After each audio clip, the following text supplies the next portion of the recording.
দর্শক, আমরা এখন যাব কিশোরগঞ্জে। সেখানে জাতীয় সংসদ নির্বাচন ও গণভোট উপলক্ষে কিশোরগঞ্জের প্রতিটি কেন্দ্রে পাঠানো হচ্ছে ব্যালট সহ নির্বাচনী সরঞ্জাম। এ বিষয়ে কিশোরগঞ্জ সদর থেকে যুক্ত হচ্ছেন আমাদের প্রতিনিধি শফিক আদনান।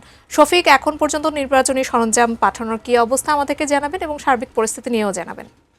কিশোরগঞ্জের যে ৬টি নির্বাচনী আসন রয়েছে, সেই ৬টি নির্বাচনী আসনে ৯১৩টি ভোট কেন্দ্র রয়েছে। সকাল থেকে এসব ভোট কেন্দ্রে নির্বাচনী যে সরঞ্জাম রয়েছে, সেই সরঞ্জামগুলো পাঠানো শুরু হয়েছে এবং এখন পর্যন্ত প্রায় অর্ধেক ভোট কেন্দ্রে যে এই নির্বাচনী সরঞ্জাম পৌঁছে গেছে।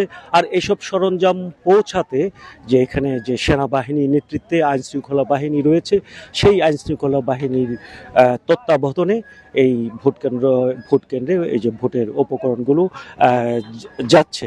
তো কিশোরগঞ্জে যে ৯১৩টি ভোট কেন্দ্র রয়েছে, এর মধ্যে ৬০২টি ভোট কেন্দ্র ঝুঁকিপূর্ণ বলে নির্বাচনের যে রিটার্নিং অফিসারের কার্যালয় থেকে আমাকে জানানো হয়েছে। আর ঝুঁকিপূর্ণ কেন্দ্রগুলোতে এখানে বাড়তি নিরাপত্তা ব্যবস্থা গ্রহণ করা হয়েছে বলে আমাকে জানানো হয়েছে। আরেকটি তথ্য দিয়ে রাখতে চাই যে আমি যেখানে দাঁড়িয়ে রয়েছি, এটি কিশোরগঞ্জ ১ আসনের সদর উপজেলা। এই সদর উপজেলায় ১৮১টি ভোট কেন্দ্র রয়েছে। এই আসনে ১৮১টি ভোট কেন্দ্র রয়েছে, আর সদর উপজেলায় ১২২টি ভোট কেন্দ্র রয়েছে।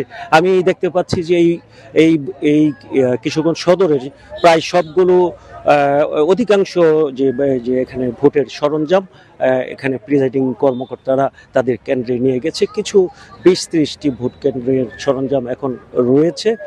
এখন এটি ধীরে ধীরে বিকেল পর্যন্ত চলবে এই ভোটের সরঞ্জাম নেওয়ার কাজ। আর কিশোরগঞ্জের মোট ভোটার সংখ্যা রয়েছে ২৭,২৭,০০০।